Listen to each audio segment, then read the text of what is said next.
Ladies and gentlemen, councillors, officers, welcome. I declare this meeting open. Good to see a good gallery tonight. I didn't know, is it the tennis club AGM tonight? Not really. Ladies and gentlemen, we have a fair bit to get through tonight. Under announcements, just to let councillors know that tomorrow the Deputy Mayor, the CEO, Director of Corporate and Community Services and I will be meeting with a health professional to discuss how the City of Bunbury may be able to assist with the community push to limit the use of methamphetamines within our community. So we're just seeing what our role is. If there is a role, we'll have that discussion and we'll come back to council down the track. We have a request submitted by Councillor McNeil for a leave of absence between the 25th of May and the 2nd of June. Can someone move that, please? Councillor McCleary, Councillor Cook, all in favour? It's carried unanimously. Excuse me, sir, it's remiss of me, but I also seek leave from the 30th to the 5th, thank you. The 30th of... To the 5th of June. May to the 5th of June. Someone prepared to move that? Councillor McCleary, Councillor Jones, all in favour? It's carried. We also have a request submitted by Councillor Giles to participate by phone, and under our Standing Orders Council, or under the Local Government Act actually, we need to have that resolved. Can someone prepare to move the executive recommendation? Councillor Kelly. Second. Councillor Steck. All in favour? It's carried unanimously. Okay, Councillor Giles, welcome to the meeting. Thank you very much.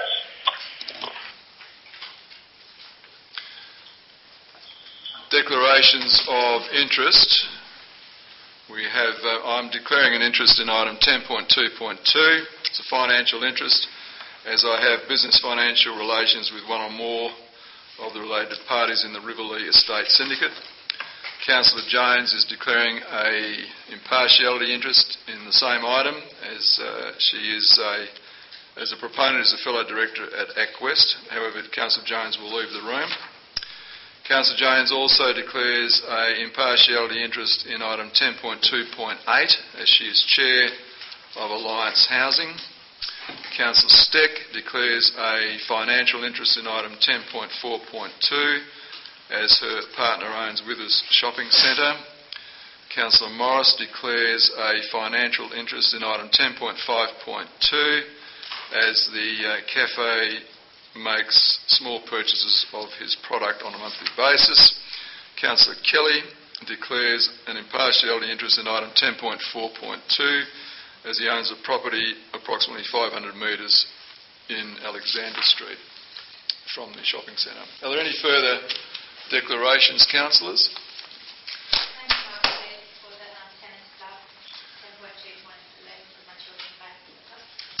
Councillor Steele, thank you. Any further declarations, councillors? All good, thank you. We now move to public questions. Mr. Smith.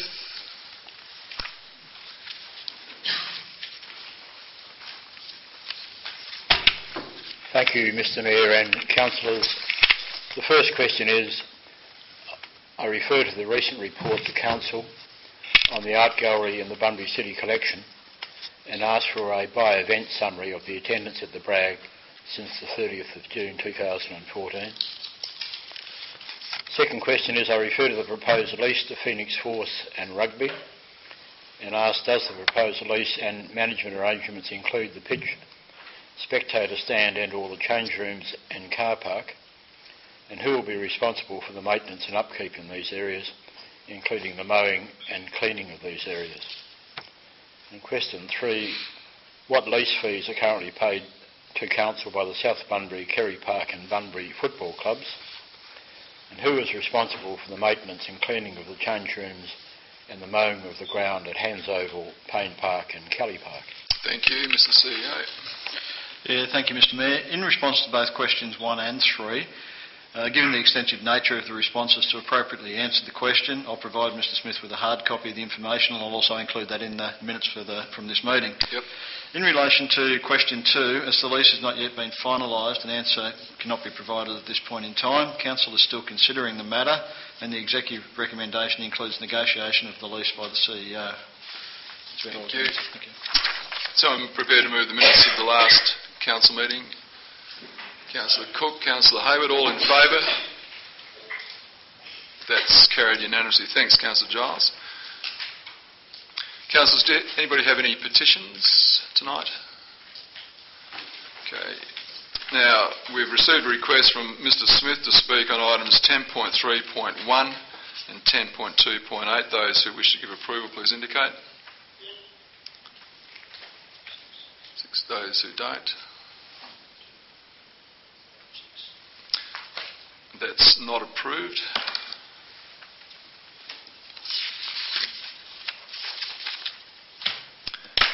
Further request, Mr Fitzgerald and Mr Perkins wish to speak on item 10.4.3. Those who approve, please indicate.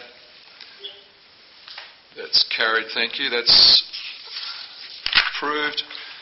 Another request from Ms Canella Hope wishes to speak to item 10.4.1. Those who agree, please indicate. That's approved. Excuse me, I misheard the one that Mr. Perkins was 10.4.3. I think it's probably 10.4.2 actually. Thank you.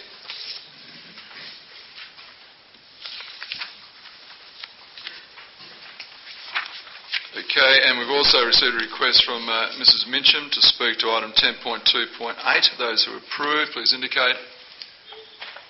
That's approved, thank you. When we get to those items, ladies and gentlemen, I'll invite you up. Councillors, dealing with the agenda business, we have quite a few we need to go through tonight, so I'll go through these. So these are the ones we must deal with. 10.2.1, 10.2.2, 10.2.4, 10.2.5, 10.2.6, 10.2.8, 10.2.10 and 10.2.11, 10.4.1, 10.4.2, 10.5.2. Are there any further items, councillors, that you wish to discuss tonight? Councillor McCleary.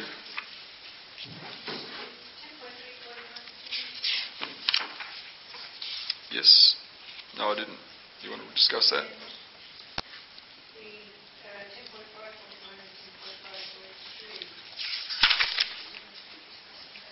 Councillor McCleary.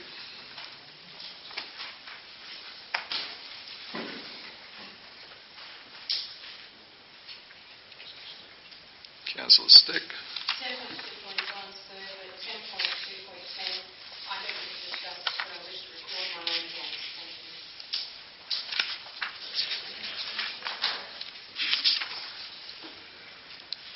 We are going to deal with that one individually, Councillor Stick. Anything else, councillors? Councillor Giles, do you have any? Thank you. Okay, we move on. Sorry?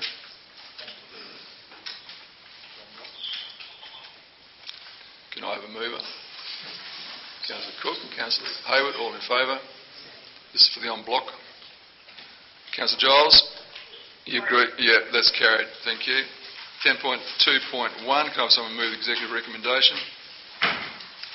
Councillor Kelly. Councillor Hayward. Councillor Kelly. Firstly, Mr Mayor, may I ask you to take these separately? Yes, happy 1, 2 and 3. to do that. Thank you. Mr Mayor, I'll be short on this. I believe that this is well within the bailiwick of the West Australian Electoral Commission to decide how these questions are put, how they're phrased. They will review them, and that is their task. We will note them, and we will ask the Chief Executive Officer to provide the question. My only caveat here is, Mr Mayor, that I will not support The middle one, number 2, because I don't believe it's my task to endorse the detailed version of the arguments for exclusion, hence why I've asked for them to be taken separately. I will support number 1 and number 3 wholeheartedly because that's where it belongs with the WAAC. Number 2 I don't think is necessary. Thank you, Mr Mayor. Thanks, Councillor Kelly. Councillor Hayward? Thanks, Mr Mayor. I'm happy with that as well.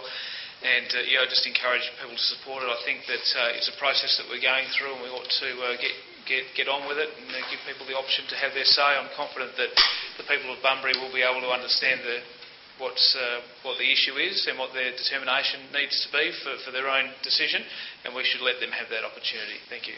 Thank you. Is there a speaker against? Councillor McCleary? Mr Chair, I would like to go to point on point 4, as, if I may read it out. Yes. And as the arguments for and against to be reviewed by the West Australian Electoral Commission, I know they automatically do it, but I would like to see it in there as a point 4, please. Councillor McCleary, the fact they do it, is there a real need for you to move this? I spoke with the gentleman from the Electoral Commission today, and he told me that it would be appropriate to put that in. Is there a seconder for that amendment?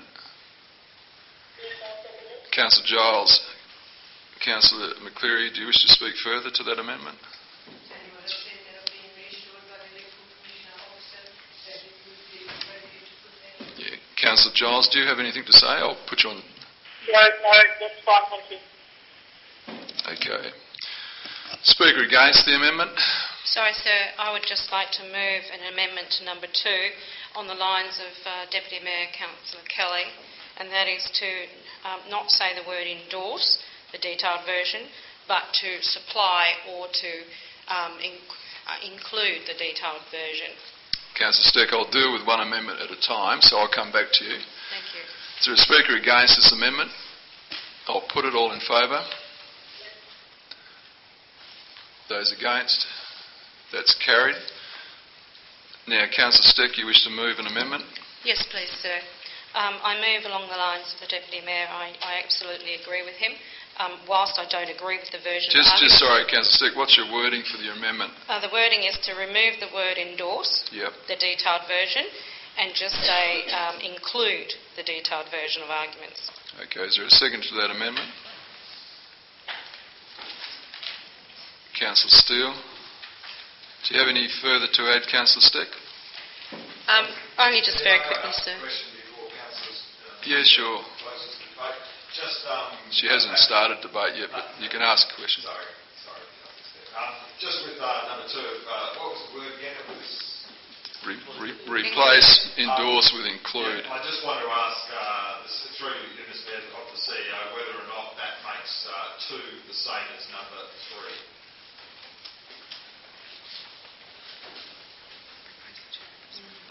I think it refers to the detailed version. Detailed version is referred to. Councillor Steck. Thank you, sir. Whilst I don't agree with the detailed version, the majority seems to have the view that the arguments put for inclusion should be included in the report and up to the Electoral Commission.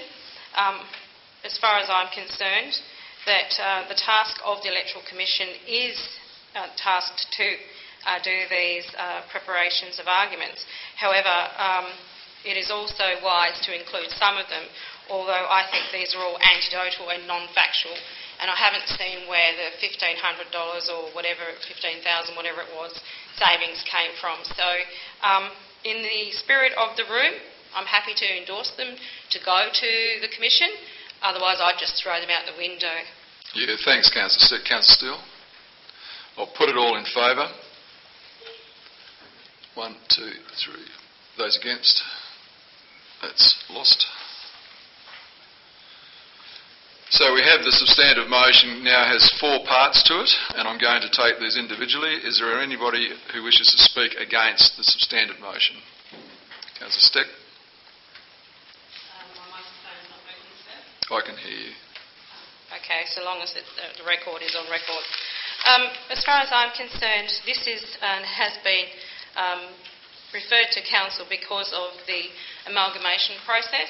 The amalgamation is dead. The referendum... Councillor Steck, this is a matter about noting whether the fors and against is going to go ahead.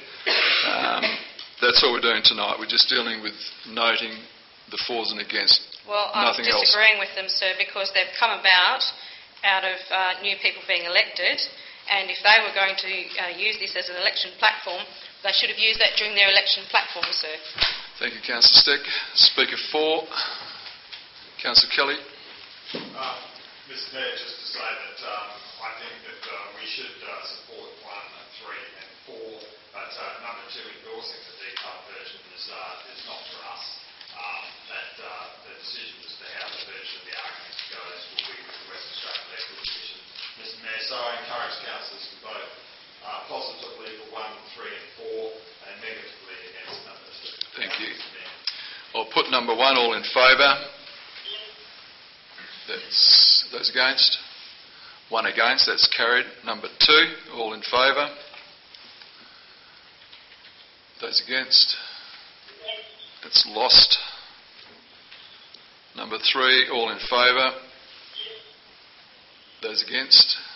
1 against, that's carried. Number 4, those in favour. Those against, that's carried.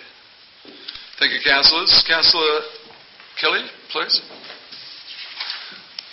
Councillor Jones.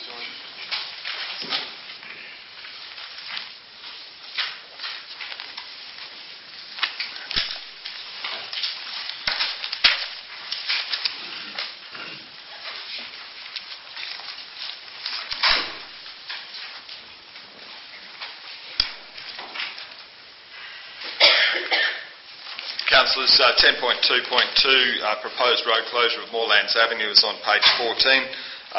Do I have a mover for the executive recommendation? Yes. Moved Councillor Hayward. Do I have a seconder? Seconded Councillor McCleary.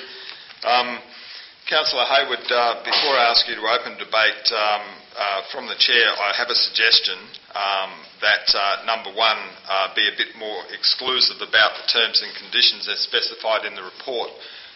To include what's up on there at the moment on the screen. Terms and conditions as specified in the report, that stays the same, including the provision of a public emergency evacuation plan to the satisfaction of DFES, the City of Bunbury and Main Roads WA.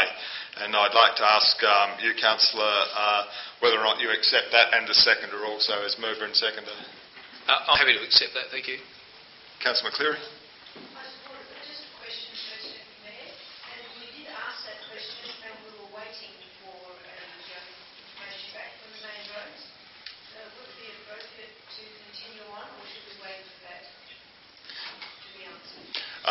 It seems that there are a couple of parallel processes happening here. I understand, and I will go through the CEO there. Perhaps you might be able to provide us on some information as to the status of the evacuation plan as it was stated on the structure plan, Mr. CEO. I have seen through the Chair. I haven't got with them. Okay. Councillor McCleary, I think this is basically a backup plan, if you like. My understanding is that the Main Roads Department may be working on that evacuation plan. The original structure plan said it had to be to the satisfaction of DFES. I think that's right, isn't it? Yes, and the City of Bunbury. We haven't seen it yet, but it may well be in process. Okay. If that's the case, Can I just have a question? Yes. Thank you. Thank you, Deputy Mayor. It's just that far too often we, on these kinds of development applications and whether it be road closures or whatever, we refer to terms and conditions as specified in reports. However, when we come back down to in development applications and so on to 3 years down the track, the conditions in the report are not included in the motion, and therefore, because they're not in the motion, they're not actually part of the motion. Right. And the question, Councillor Stack. So the question is, sir, can we please, or maybe I should say, can I change number 1 and make an amendment that the terms and conditions as specified in the report become the terms and conditions of the road closure? Okay. I think at this stage of the game, Can I just get that scroll back down a little bit? In terms of specimen provision. Okay, so that's good.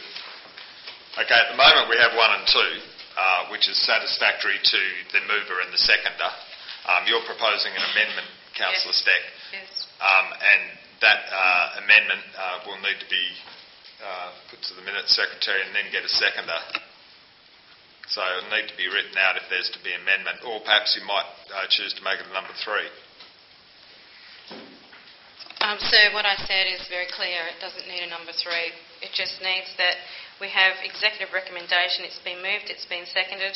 I want an amendment to number 1 that state that the terms and conditions as specified in the report become the terms and conditions of the road closure of the portion of Morelands Avenue. Okay, Because otherwise, what I propose to do is to carry on with the debate on this, and if this is voted down, then an alternative 1 can be moved. Councillor Hayward. Thanks very much, Mr Deputy Mayor. I'd encourage councillors to support this motion. We need to get this process moving for the developers out there. We've known all along that this road needed to be closed. It's part of the process. There's nothing surprising there. I acknowledge there are some concerns around the traffic issues around Victoria Road, but there is no solution. After speaking to Main Roads, we've had a couple of people talking to them about whether we can have that direct access out onto the other road and whether that's any benefit. And their advice back to us has been, as I understand it, that can't. It's too much of a danger there, so that can't be achieved. So it does need to be closed. We've known about it. I think the including of the public evacuation plan makes good sense. And I think that, I just encourage all of us to get behind it and to get moving with it. Thank you. Councillor McCleary. I don't understand where Councillor Speck is coming from, but at my understanding, I agree with Thanks, Councillor McCleary. Is there anybody to speak against this motion? Councillor Stack. Thank you, sir. I'll try and keep my arguments in relation to this particular proposal, but I do have concerns with the wording because Council has always gone down the path of lately going approvals with terms and conditions as stated in a report. And what occurs is that the terms and conditions are stated and form part of the report, but they are not the motion passed by Council. And unless it is a deemed motion by Council and ratified by Council, it is not in fact a Council resolution. So therefore, I have concerns with it because councillors may come back with further questions in due course, or the ratepayers may come back with questions in due course. I don't want to hold up the closure. I don't want to hold up any of that. That's not the purpose of this. The purpose is just to get the paperwork correct. That's it. And all too often, we do not get it quite correct. So all I'm suggesting is that I'm not going to vote for this, not because I don't agree with it, I do, but I don't agree with the wording, and it's very important that this place gets their wording right, because as I said, all too often we get it wrong. And I know that Phil is in charge of this department, and I have full trust in his department, but I would just like all the wording included from this report in the motion. So then he has very clear boundaries of where and what his outcomes are, so no one can come back and say, well, you did it all wrong. No, you've had your opportunity, Councillor McCleary, but I will ask if there's anybody else to speak for the motion. Councillor Hayward, if you'd like to close. Thanks. I think it is fairly straightforward. Personally, I don't see a big issue around those terms and conditions. We have good people who do a good job, and we can vote for this positively. So I'd encourage you to do that. Thank you. Councillors, the motion is on the screen, or it's on the screen. All in favour? Those against? I declare that carried. Thank you, councillors.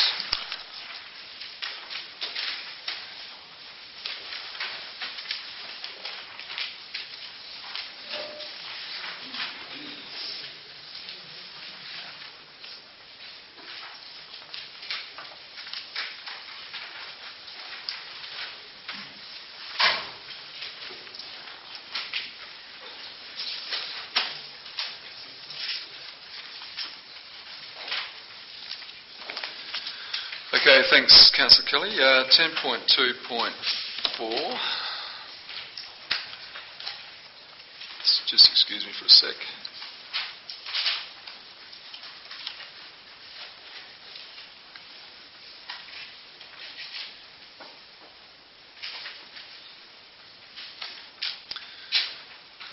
Okay, someone prepared to move the executive recommendation? Councillor Stick, Councillor Hayward, Councillor Stick. Okay, Councillor Jones, did you have an amendment? Thank you.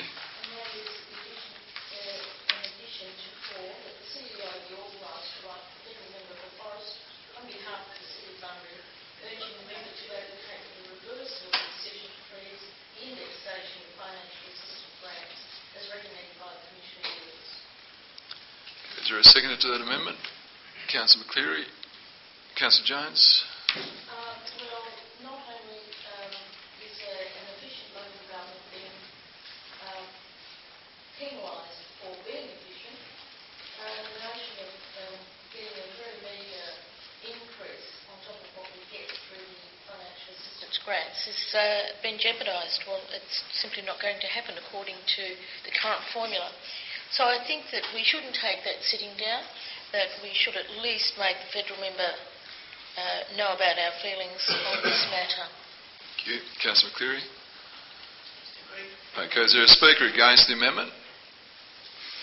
Mr. Mayor, may I just ask a question? Sure. And maybe perhaps Councillor Jones might be able to help all yourself.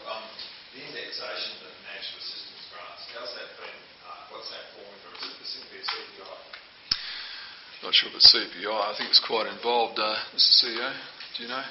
Yeah, through Mr Mayor, certainly it's not just CPI, it's a very complex formula that they go through to do it. The increase has been frozen until 2017-18, I think it is, the increase, and then they'll reapply indexation from there. So at this point in time it is frozen for a couple of years. Thank you. Is there a speaker against the amendment? No. Sorry, sir, I just think the budget's been released and they're not going to change their minds because one council writes to them. Thank you, Councillor Stick. I'll put it all in favour. Those against? One against. That's carried. The amendment is now included in the substantive motion. Is there a speaker against the substantive motion, which has now got 4 parts? I'll put it all in favour. Those against? Okay, so that's carried. Thank you. 10.2.5. We just need to deal with this one as it precludes, as it is a preliminary to the following item. So can I have somebody... Sorry.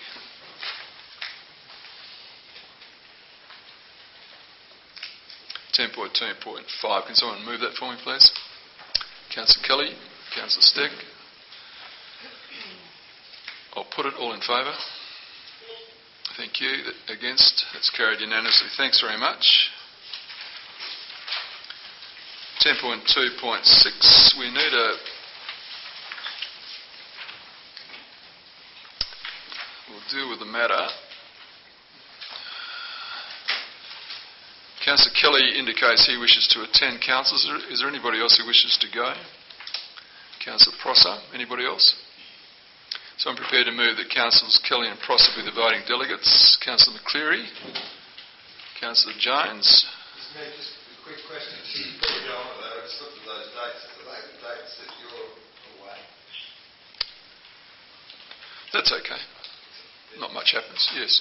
Okay, thanks, Mr. Mayor. I'll be there. We'll invite the tennis club to sort it out. Okay, so Councillor Jones, I believe you have an amendment to this. There seek the inclusion of a 2C, and that should read integrated response by local governments to hoarding. And the motion is that the Walga acknowledge that hoarding is a complex problem for local governments to address in Western Australia, and 2, that the Walga facilitate the development of an integrated response to the problem of hoarding by using consistent best practice standards which can be applied by all local governments in Western Australia. Is there a seconder to that amendment? Councillor Kelly? Councillor Jones? Yes, Mr Mayor, I think that councillors do from time to time get complaints from neighbours about properties that accumulate rubbish, etc., around them. And really, there's not a lot that local governments can do under the current legislation. There is a head of power currently existing under the Western Australian Local Government Act, and it can be complemented with local laws in an attempt to improve the effectiveness of that legislation. But there's a potential to issue a notice to comply, and that's reduced by the lack of a robust definition of unsightly or disused that's contained in the legislation. But ultimately there is a cost to the community at large, because dealing with hoarding does consume a lot of council officers' time. They're very labour-intensive complaints, and some of them actually go for a number of years. So hoarding does relate to the physical environment, where residential properties are affected by the accumulation of materials, which can be described as unsightly or disused. And it's very disheartening, demoralising for people in the same street when properties have got a lot of materials around them. There can, in some instances, be a fire hazard, and certainly somewhere where vermin can proliferate. So I'm hopeful, in fact I've been encouraged to propose this as the third motion that Bunbury puts forward and speaks to at the local government convention. Thank you. Councillor Kelly. Mr Mayor, I acknowledge what Councillor Jones said. Hoarding right around Australia in local government authorities, it might only be 1, 2, it could be 6, it could be 10 in any local government authority, has been an issue for quite some time. So I wholeheartedly endorse that. I think Walter would be well placed to come up with a policy that can be spread right across all the local government authorities to address what is an issue for many people. Thank you. Speaker against the amendment? I'll put it all in favour. Those against? That's carried unanimously. Thank you. So the amendment becomes part of the substantive motion. Is there a speaker against the substantive motion? I'll put it all in favour. Those against? That's carried unanimously. Thank you. 10.2.8, the beach lot 2189 Beach Road. Mrs Minchin, welcome. Come down the front here and talk to us. Welcome along. So 5 minutes. Thank you. Mr Mayor, councillors, I am one of the owners of Lot 3, Unit 442 Prince Philip Drive, next to the land in question. I'm the chairman of the Strata Committee. We, owners, residents and neighbours, are against the rezoning of Lot 21 from Parks and Recreation to R15. We are aware and recognise this lot is part of the Big Swamp Master Plan 2005. Council is to be commended on this master plan. Part of the master plan mission statement is to link the precinct to surrounding open space. This lot does that. We prefer that the lot in question remain as is. Our reasons are from 5 perspectives: the ecosystem, the users, access, aesthetics, safety and value. This land is an integral part of a unique and highly valued ecosystem. It provides visual access to the whole of the Big Swamp area. We know the Big Swamp is home to 34 breeds of waterfowl, 13 of which have been actually found to breed there, and bush birds make up the rest. It's home to long-necked tortoises, raptors are common, other amphibians and reptiles provide a balance of nature. The planted vegetation enhances the entrance. The planted vegetation on that block enhances the entrance. It is better than the bare earth that used to be there. I personally have observed tortoises crossing roads to lay eggs, they're creatures of habit, hatchlings scurrying out of our garden back to the water, frog droppings on paths and house surrounds, waterfowl foraging on the patch of grass that is Lot 21, just to mention a few interactions. To further diminish the area available to the wildlife is putting them under increased pressure and risking endangerment to survival. It adds insult to the injury caused by the redevelopment around the swamp to date. Access. The users of the access way to it street are many. The cycle path, the road, the vegetated thoroughfare are used by the public constantly, by pedestrians, including joggers, walkers, school children, bird watchers, mothers pushing prams and strollers, people with limited mobility, many being wheeled down from Wattle Hill aged care facility by their carers, by cyclists, wheelchair-bound people, gopher riders, and of course by licensed vehicles, cars, trucks, buses, motorbikes, often with excessive speed and noise. Gentrification of the inner city suburbs has brought many new families to the area. This has added to the pressure of usage access. To redevelop this lot would dangerously compress the access to all users and simultaneously correct a bottleneck or funnel effect. This could lead to discouraging access and visits to the wetlands by many. From the aesthetics and safety point of view, any redevelopment would include fencing. This would close off the vista from the entrance now so welcoming. It would also decrease visibility at the stop sign junction.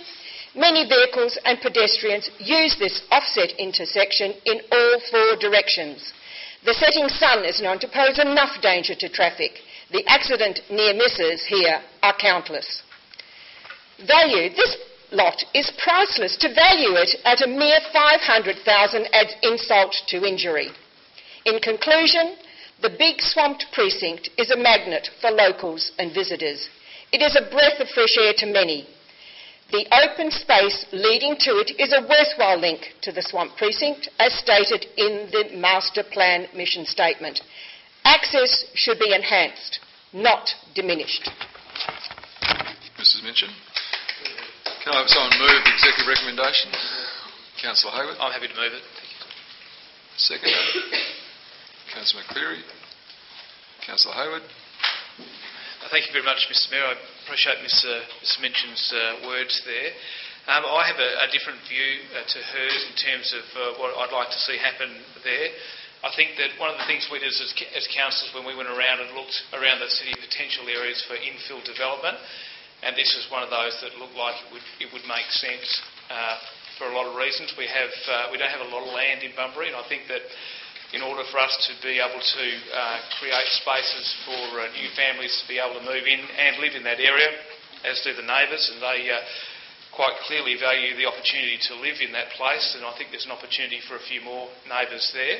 I don't accept that it's going to cause a significant problem, any real danger to the wildlife that's there. I think that the parcel of land is it abuts the end of what is already a residential space, so I don't see it as having a really big difference. And I think that it would certainly make a difference to have some more people living there, some more families having that opportunity. So I'd encourage councillors to get behind this and to support it and to send it away to take the next step. Thank you very much. Thank you. Councillor McCleary. Speaker against. Councillor Steck. Thank you, sir. Mrs Bishop, thank you for your passionate take on your view. And I'd just like to say that you missed out two words, and that's called black spot. And because the federal government for many years provided lots of funding to fix black spot programs so that vehicles didn't collide with each other, so that pedestrians didn't collide with vehicles, and this will definitely be a black spot. So congratulations to all of you. I will also say that the infill development program that Council has on foot, we've had that program since I've been on Council. And we used to have a committee called the Land Rationalisation Committee. That committee no longer exists, and we did put plenty of parcels up for land on that committee for sale, and most of them did not sell.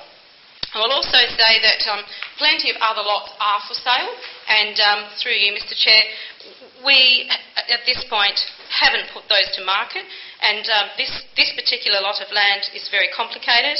I also note that when we seek a rezoning from developers, we ask for a traffic study. We don't appear to have that with this rezoning, so Council is saying, you can do this, but we'll do this, so two sets of rules, and you know I always do not like two sets of rules, so there's no surprises from me in this room. The walkability factor to the bird park is the thing, and Mrs Mitchum is quite correct, and being the chairperson of her allotment of area of residence, she knows exactly how many people use that area. And in fact, I used to live in Fielder Street, so I know very, very well how many people use that area, and I used to jog that all the time with my children as well. So I also refer to Council's neighbourhood centres policy. This is really against that, and just for your own purposes to people of the area and also to all the ratepayers, you will get a free pass to the Bird Wildlife Park this year, because Council approved that through a motion that I put up through Council last year. So you'll Of order, Mr Mayor. Councillor Cook. Councillor needs to address the chair, not the audience. Yeah, I'm sure that Councillor Steck... Apologies, sir. Speaker for Councillor Hayward, do you wish to close? Thank you. I just want to reiterate that so we're only talking R15. We're not talking about building a significant structure that's going to bring about those things. People will still be free to be able to use the road. They'll still be able to walk up and down the road verge. It's not going to make that much of an impact. So I just encourage people to get behind it. Thank you very much. Those in favour, please indicate. Those against? That's carried. Councillor Steele, Councillor Kelly, Councillor Steck voted against. The rest voted in favour. Councillor Giles, have you voted for? Yes, thank you. 10.2.10, we need an absolute majority. Someone prepared to move that, please. Councillor Jones, seconder. Councillor Kelly. Do we need to debate this, councillors? You just wish to record against. I'll put it all in favour. Those against, Councillor Stick against, that's carried. Thank you. 10.2.11. We just have a procedural motion here that someone prepared to move that we now consider this matter. Procedural motion there. Councillor McGuell, Councillor Hayward. All in favour? Against? That's carried. So, councillors, we have an original executive recommendation and an alternative. So, is someone prepared to move one of those two? Councillor McCleary? Thank you. Is there a seconder to that? I'll second pro forma. Thank you, Councillor Jones. Councillor McCleary. It's a difficult situation with actual fees for rental. I believe the alternative that the executive recommendation is put forward is giving breathing space for the tennis club. I do believe they are responsible. They've done a wonderful job in looking after the tennis courts and of their area. However, funding is short.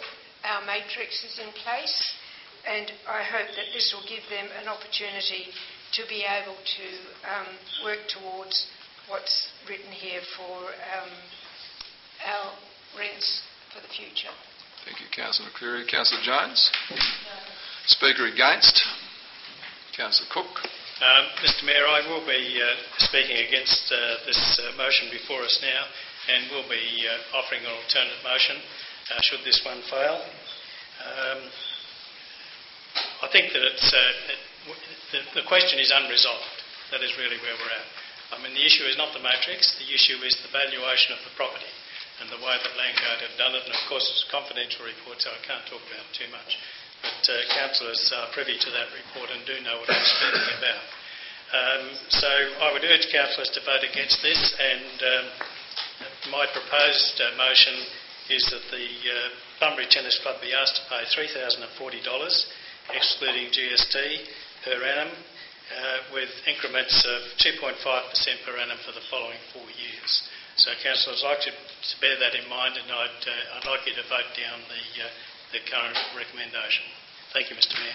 Thank you. Speaker for? For the alternative motion? Yes.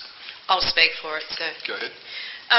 Just when I got the information that Council has provided to all councillors, I note that the tennis club itself has provided the predominant cost of and care and maintenance of the entire facility. The only thing Council has given to them in 7 years is $9,000. And the reality is that they're only really leasing the land area, which is the tennis court. And I really question the Landgate valuation because currently it's zoned sporting facility, not commercial facility. So I'm really questioning how they think, for goodness me, how they think they can go and put a commercial reality on that block of land when it's a sporting facility. And it's surrounded by sporting facilities. So I really would urge you to vote every single thing down and go with Councillor Cook's motion, because that's in fairness of play, and that's our core responsibility, is looking after our community and our sporting facilities, and this club has got right behind that club and looked after it from day one. Thank you, and Councillor. we've given them not much at all. Thank you, Councillor Steck. We're actually dealing with the alternative recommendation, not Councillor Cook's, but that's okay. Well, sorry, that's why I asked you from the beginning, sir. You asked me, are we dealing with the alternative? And I said, yes, we are. The alternative recommendation here. Yes, sorry. Is there a speaker for the alternative recommendation that Councillor McCleary and Councillor Jones have? Councillor McCleary? No further, thank you, Mr Mayor. I'll put it all in favour, please indicate. Those against? That's lost. Councillor Cook, you wish to move? Yes, I do wish to move. Just need to do a bit of quality assurance checking here. Basically, Mr Mayor, the motion will be 1, the approval of the Minister of Lands. 2, the applicant pay all costs associated with the lease application, including documentation, preparation, advertising, registration of the lease on the certificate of title. 3, this is the new one for the Minute Secretary. Rent payable is in accordance with the negotiated value of $3,040, excluding GST per annum, with 2.5% increments for the next 4 years. And item 4 remains the same, advertising in accordance with the provisions of section 3.58 of the Local Government Act 1995. And I'm seeking a seconder. Thank you, Mr Mayor. Is there a seconder to that? Councillor Hayward. Councillor Cook. Mr Mayor, I won't rehash everything that was said a fortnight ago because it has been said, but I would urge councillors to support this motion, and I would urge the Policy Review Committee to look at the question of valuations, and we can take it from there. Thank you, Mr Mayor. It's just 2.5. Yeah. Councillor Cook, just to clarify, you did say 2.5% per annum. Right. Thank you. Speaker, Councillor Hayward, do you wish to speak? Speaker against? Yes, Councillor Jones. What does this particular motion do to the status of all the other sporting groups which have the rental matrix applied to them? Does it mean that they are in a good position to renegotiate the rents in which the matrix has been applied? Councillor Jones, the policy of Council is that the rent tier matrix will be in force, and where there's no agreement, if there is a breakdown or no agreement, then it comes back to us where we use our discretion, as we've done in this case, as we're about to do, I suspect. So it's alive and well, and the Policy Committee, under the stewardship of Councillor Kelly, will be reviewing this whole matter of valuation at our next Policy Committee meeting. So, councillors, I'll put Councillor Cook's motion, seconded by Councillor Hayward. All those in favour, please indicate. Those against? 1 against. That's carried. So, just to clarify for the members of the Tennis Club in the audience, your new lease will be $3,040 for the next 12 months, and then each year it'll be adjusted by 2.5% for the next 4 years after that. Thank you very much. Thank you for your indulgence. Councillor, item 10.3.1. I'll wait, councillors. If anyone wishes to depart, please do so.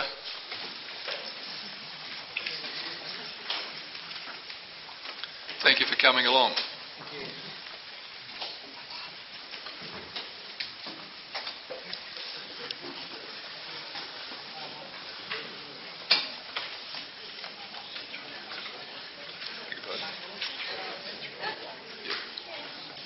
No, it didn't. Councillor McCleary pulled it out. Yeah. Okay, thank you. 10.3.1, is someone prepared to move that? Mr Mayor, I have a question concerning this... I'll just get a move in a second to Councillor Morris.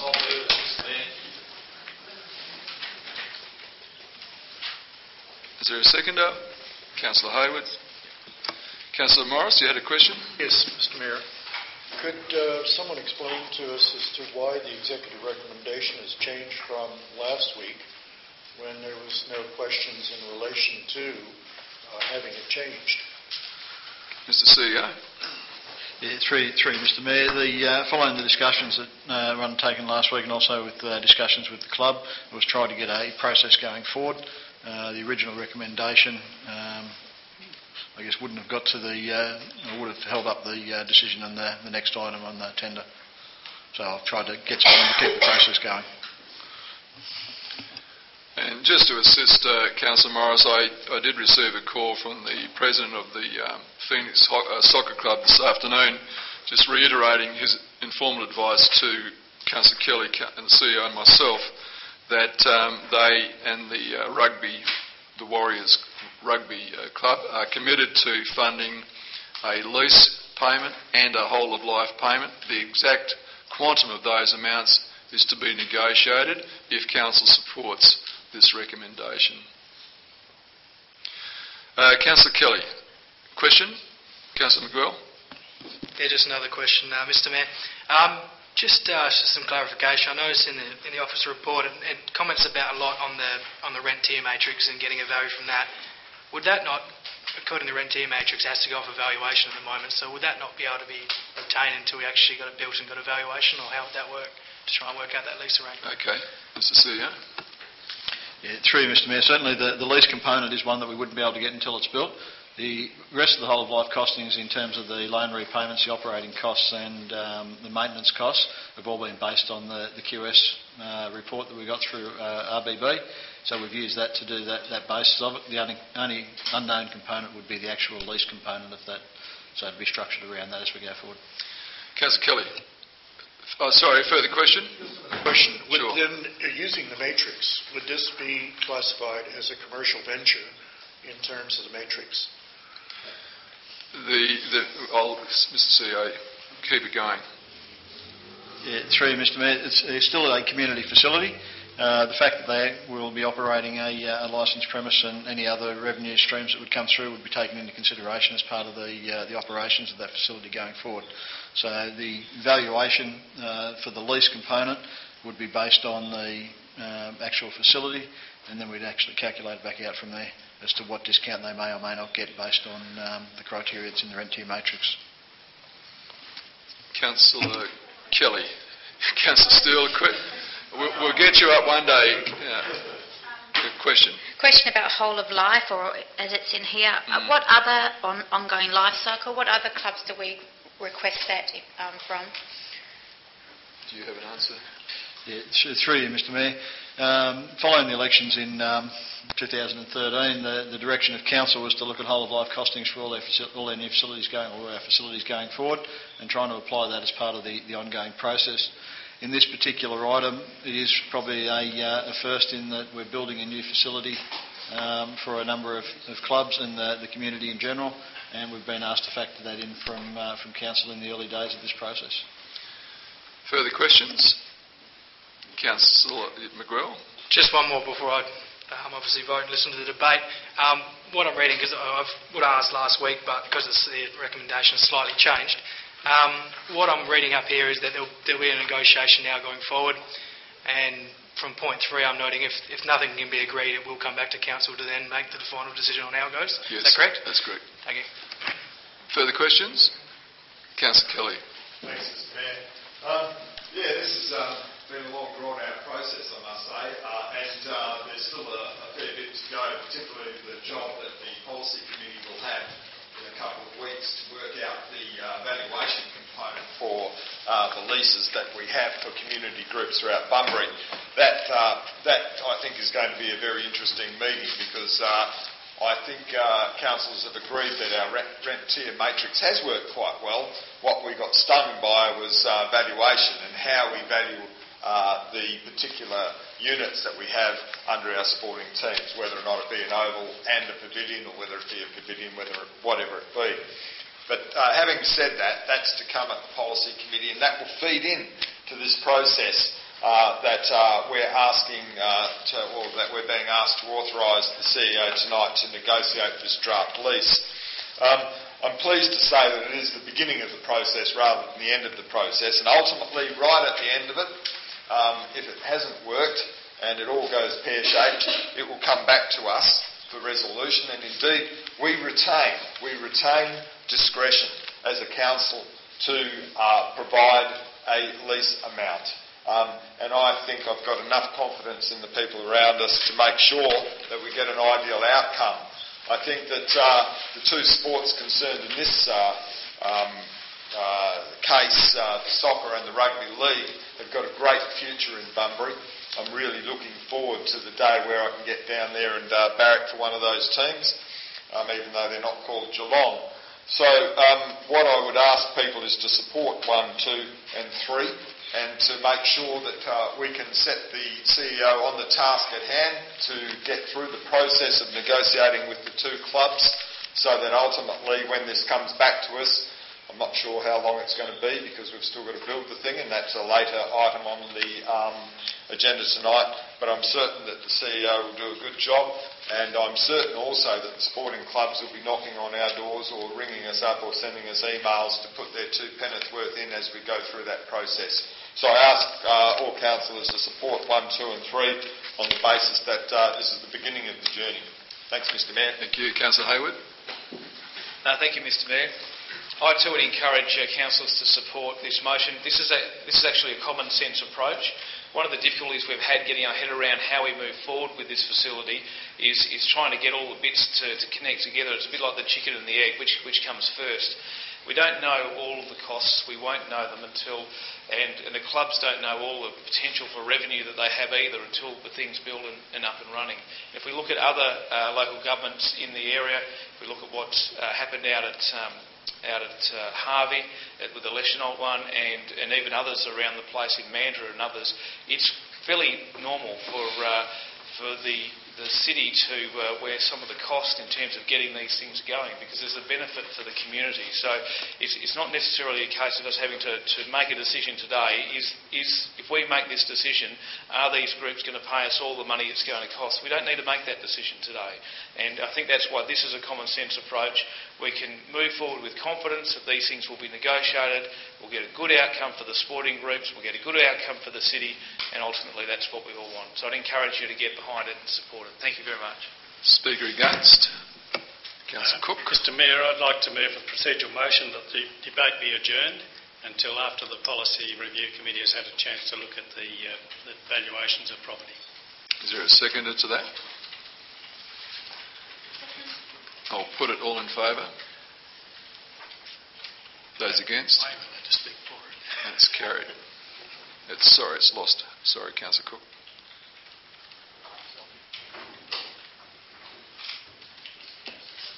Speaker against the recommendation. I'll put the recommendation. All in favour? Those against? One against. That's carried. Thank you.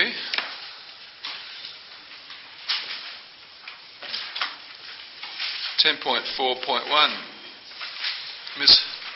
Canella Hope. Welcome to you. You have 5 minutes.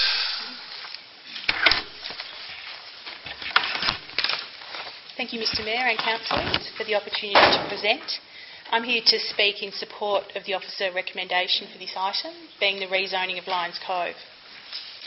I'm a town planner, and I've been engaged by HMA Architects and also the owners of Lot 20 Lions Cove, Valik Proprietary Limited, to assist them with this rezoning process, with the ultimate goal of facilitating the development of an apartment complex on their land.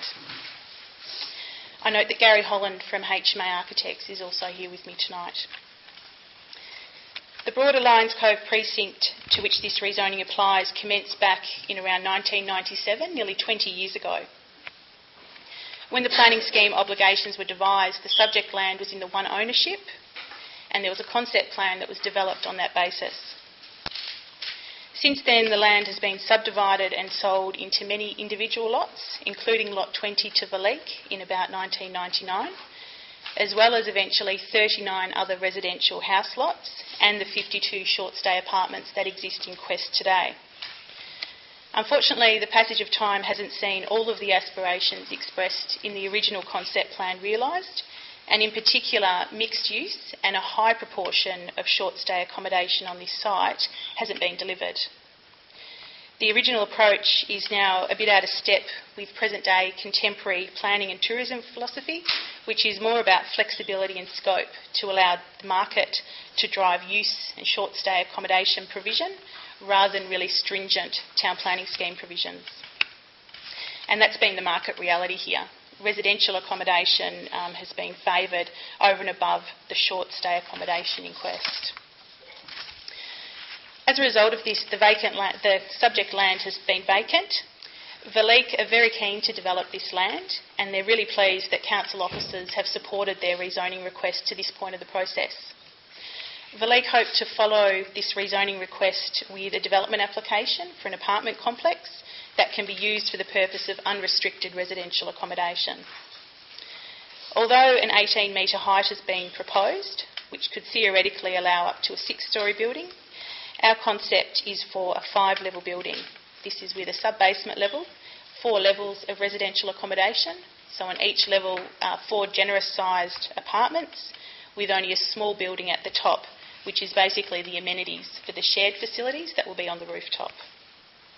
And I understand that concept plan has probably been circulated in our paperwork to you.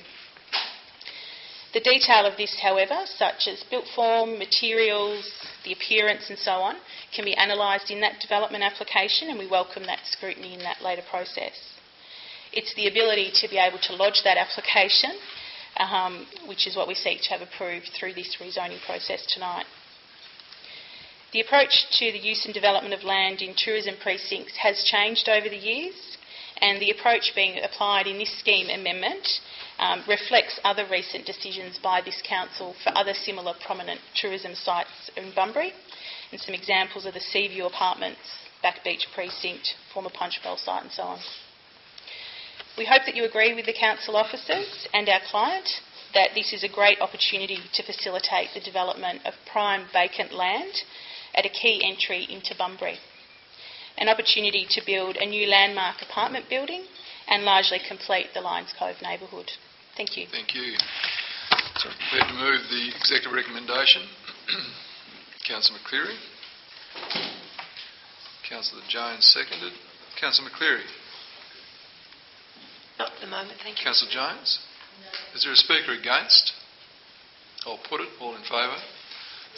Those against? That's carried unanimously. Thank you. So we move on. 10.4.2. Mr Fitzgerald, welcome. Are you speaking solo? Yes, Mr Mayor. Mr Perkins was unable to attend tonight. I'll note that a representative from Perkins is tonight here in case there are any questions. But Mr Perkins apologises for his not being able to attend. That's fine. Thank you very much, Mr Mayor, councillors, CEO and executive staff for the opportunity to present to you tonight on this agenda item, and I'm obviously speaking for the recommendation. Councillors, this is a redevelopment, or this scheme amendment facilitates a redevelopment of an existing site that's been in place since 1964. And essentially the rezoning is a rezoning of 3 lots. 1 lot on Forest Avenue, 2 lots on Prosser Street, which are effectively being zoned Forest Avenue from mixed business to shopping centre, and the 2 lots on Prosser Street being zoned from R60 to shopping centre zone. The rezoning of the land facilitates an expansion of the parking area to facilitate development on the site. There's essentially a 3,800 square metre, 2,800 square metre development of the increase in area of the shopping centre itself. And of course, along with the redevelopment of the shopping centre comes some a redevelopment or refurbishment of the existing shops, which we would hope would obviously generate a lot more activity within the area. The scheme amendment, from our perspective and our clients, seems fairly straightforward in as much that it complies with all state and local strategies in regards to the direction. And in particular, I'd point out the reference to the whole principle of activity centres. Activity centres is obviously, as you know, councillors, a fairly well-established principle now, and the neighbourhood centre, which is where this sits, is indeed within your local planning strategies for activity centre and neighbourhoods, and recognised as being able to expand up to a fair degree higher than what it is at the moment, 6,000 square metres, and we're not nowhere near that. Of course, it is in line, our scheme amendment is also in line with the state hierarchy and the activity centre for Greater Bunbury policy. And council, essentially, it's in line, so as I say, it's essentially in line with all of that state and local planning strategy. The major issue, I think, for us is that we'd like to focus on the benefits of the actual development, in that it's an expansion of an existing neighbourhood centre. An activity centre and the neighbourhood around it is integral to how that reacts. So rather than being seen as an impost or an inclusion into an existing neighbourhood, we'd see it as being complementing the neighbourhood centre. And along with the expansion comes the ability for new development to come in, a gentrification of it. We're already seeing, I've been approached by shop owners next door saying that there's further expansion, and we'd imagine that that'll bring with it a redevelopment within the area and employment and all that goes with that type of development. So, Councillor, in closing, I'd basically just say that we think there's nothing that will come other than good from the redevelopment.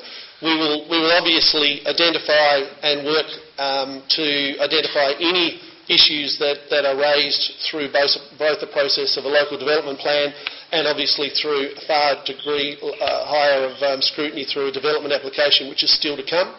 But tonight is essentially about the rezoning of the land, which will facilitate us moving forward to those stages, and hopefully, I think next week, we will have the local development plan and to council with a bit of luck to work through that further detail. So, Council, thank you very much for the opportunity to speak to you tonight. Thanks, Mr Fitzgerald. Can I have someone move the recommendation, please? Councillor McCleary, is there a seconder? Councillor Morris. Councillor McCleary? At this point, thank you. Councillor Morris. Speaker against? Or put it, all in favour? Against. One against. That's carried. Thank you. Councillor McCleary, would you mind inviting Councillor Stick back to join us? Thanks, Mr Fitzgerald. We go forward with that.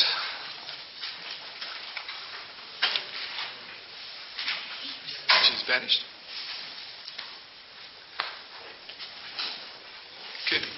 Could I just ask one of the officers to check out there if Councillor Stick's...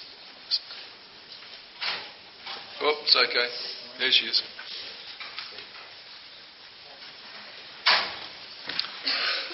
Councillors 10.5.1, can I have someone move that, please? Councillor Kelly. Seconder? Councillor Hayward. Councillor Kelly. Mr Mayor, there's some exciting times for our main street in Bunbury. I think that the establishment of the on-road dining has been quite a successful venture to date in the city. It's stamped us as being something different, and indeed I really quite enjoy the new culture of Sunday morning dining, which I think has caught on quite well for anybody who goes down the main street. This will only enhance it. I'm hoping that all of the structures will be quite funky, something that puts us into the gourmet or the eating out magazines around the traps. Not that we're not there already, but this will even enhance it more. So very much in favour of this, Mr Mayor, and encourage councillors to support it. Thank you. Councillor Hayward. Just echo Councillor Kelly's comments there. It's fantastic to see. We want that vibrancy in town, and this is a terrific way that the council can positively be involved in encouraging local business to step out and do some things, and it's making a difference already, and I look forward to seeing these if we get the support for them. So hopefully we will. Thank you. Speaker against, Councillor. Yes, Councillor McCleary. I would like to know if it was okay if we could put a number 6 in there. So you wish to move an amendment, Yes, please. Moving amendment. and you're talking... And it would be with all 3, but to the amendment on this particular one, and A.6. There's only the executive recommendation. Yes, on the executive recommendation, may I have .6, please? Is it? Well, it's 5 there. Oh, okay. You confused me totally. Very easy to do. Councillor Okay, Curry, you wish to amend this by adding these words? Yes, okay. please. Go ahead. Thank you. What are the words? Discontinues the practice of contributing to the provision of funds to assist in the supply and installation of structures affected by the 30th of June 2015. Councillor McCreary, I'm not going to accept that, and the reason is because it's got nothing to do with this particular matter before us. The matter that you're talking about is a new matter, which is not related to giving this particular place this approval. Well, it does in a way, I believe. I've made my ruling, kindly. Okay, you're welcome. But please, you can put a notice of motion through to that effect, and we'll deal with it that way. Okay. That's one way, effective way of dealing with it. Thank you. Is there a speaker against this? I'll put it. All in favour? It's carried unanimously. 10.5.2, Councillor Morris is leaving us for a second. Mover, Councillor Kelly. Seconder, Councillor Jones. Councillor Kelly. Pretty much a ditto to my previous comments, Mr Mayor, but we are entering into an exciting time for our main street, and I think these need the support. Councillor Jones. Mr Mayor, Brisbane used to be my favourite city, but now Melbourne is. And, anything that we can do to encourage the kind of nightlife that happens in Melbourne along South Bank, we should encourage. And I believe that this particular development will. So I hope councillors support it. Your favourite city apart from Bunbury, of course. Oh, of course, sorry. It's a given. A speaker against this? I'll put it all in favour. Against? That's carried unanimously. Can we invite Councillor Morris to rejoin us, please?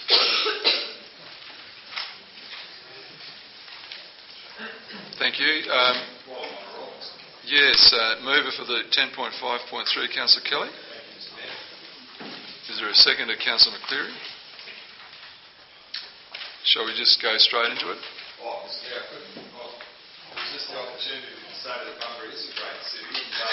When the people from the outer ring come in to our main street and see how good it is, leave Brisbane and Melbourne behind, Councillor Jones. I think this is a great day indeed for our main street. And I might add that the morale on the main street for the traders is also up there as they realise that if they come up with a good idea, it can be heard in this council. And this council is a council that can do. So looking forward to it, Mr Mayor. And I think we must also share our coffee tab amongst all of those cafes. Thank you.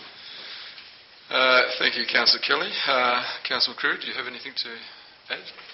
You said it beautifully. Is there a speaker against? I'll put it all in favour. Those against? That's carried unanimously. Thank you very much. Councillors, 14.1. Can I have someone move that we deal with this matter? Councillor, you're just excusing yourself. Councillor Hayward, is there a seconder? Councillor McGwell. All those in favour? Those against? That's carried. Executive recommendation. Someone prepared? It's just a noting, councillors. Can I have someone move this? We'll get Councillor Kelly, Hayward, Councillor Cook. All in favour? Those against? It's carried unanimously with Councillor Steele out of the room. Thank you. Mr. Mayor, can I just ask a quick question while there's a pause on that one? It's related just the fact that the registration transfers to a staff member. Does that also mean that the training budget that comes from the council's pocket transfers, Mr. CEO? No. So Mr. CEO's paying for it. Yeah, he's paying for it. Can I have someone move we go behind closed doors, please? Councillor Hayward, Councillor Cook, all in favour. Those against it? Okay. Ladies and gentlemen, in accordance with our requirements, I can advise that with the Hay Park Multi-Sports Pavilion construction tender, the decision of Council is to accept the offer made by Civilcon, WA Proprietary Limited, for the lump sum of $3.336.6 million. I better say that again, $3,336,600, excluding GST, for the construction of the Hay Park Multi-Sports Pavilion, and authorise the CEO to enter into a contract with that company for the construction of that pavilion, and that was carried unanimously. And with regard to 15.1.2,